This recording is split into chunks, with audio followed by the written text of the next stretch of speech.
আসসালামু আলাইকুম। চলে আসলাম আবার একটা ভিডিও নিয়ে আপনাদের সামনে। আজকে আমি দেশি মুরগি রান্না করব। দেশি মুরগি রান্নার রেসিপিতে চলে যাচ্ছি। আমি একটা কড়াইতে পরিমাণ মতো তেল আর পেঁয়াজ কুচি দিয়ে দিলাম।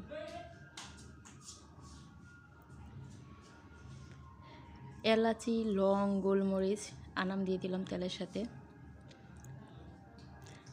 আদা বাটা দিচ্ছি, রসুন বাটা দিচ্ছি,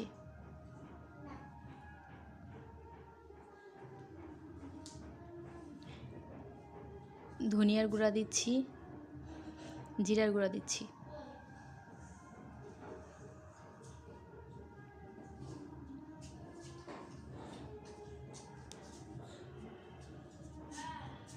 এখন আমি নিয়ে নিলাম, লবণ দিলাম পরিমাণ মতো, মরিচ গুঁড়া দিচ্ছি। যেহেতু দেশি মুরগি একটু ঝাল ঝাল করে রান্না করার ট্রাই করতেছি, একটু পরিমাণ মতো হলুদ গুঁড়া দিচ্ছি। তো আমি নেড়ে নিচ্ছি।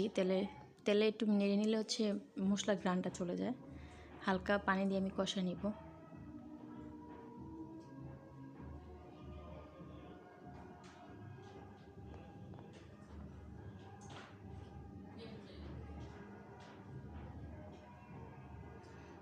মশলাটা ভালো করে কষা নিচ্ছি।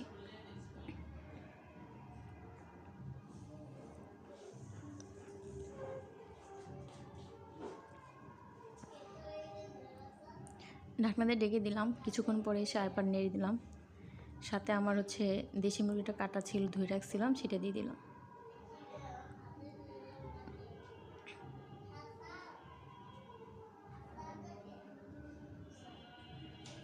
এই মুরগিটা আমার নানি শাশুড়ি গ্রাম থেকে নিয়ে আসছিল, কুড়িগ্রাম থেকে আমার জন্যে।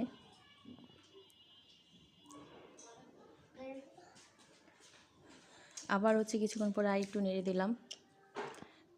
মাংসটা একটু ভালো করে কষা নিব। তো আজকে মুরগি রান্না করতেছিলাম, আর নানি শাশুড়ির কথা খুব মনে পড়তেছিল। সাথে হালকা একটু আলু দিছি। আমার হাজব্যান্ড যে কোনো মাংসতে আলু পছন্দ করে, আলু ছাড়া মাংস রান্না করলে খেতে চায় না।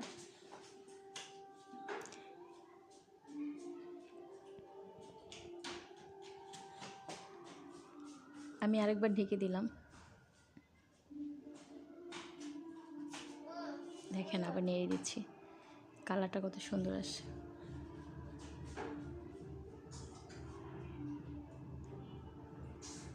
আমি দেখলাম যে আমার আলুটা অনেকটাই সিদ্ধ হয়ে গেছে।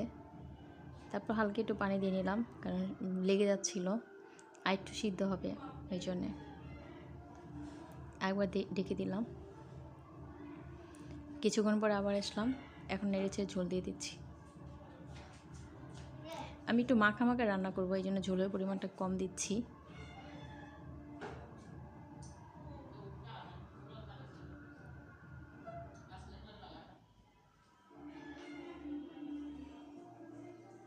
ঢেকে দিলাম। কিছুক্ষণ পর আবার চলে আসলাম। আমার আলু কিন্তু সিদ্ধ হয়ে গেছে, মাংসটাও সিদ্ধ হয়ে গেছে। এখন আমি লবণ দেখতেছি, লবণটাও ঠিক আছে। আর একটু ঢেকে দিব।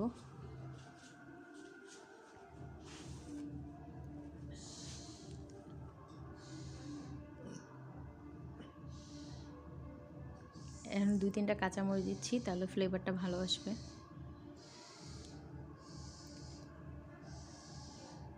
আমার মাংস প্রায় হয়ে গেছে।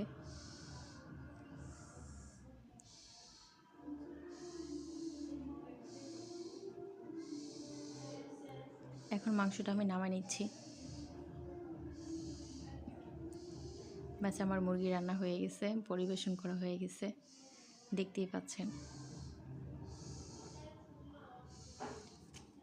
আশা করি আপনাদের ভালো লাগবে। আবার নতুন কোনো ভিডিও নিয়ে আপনাদের সামনে হাজির হব। আসসালামু আলাইকুম। সবাই ভালো থাকবেন। আল্লাহ হাফেজ।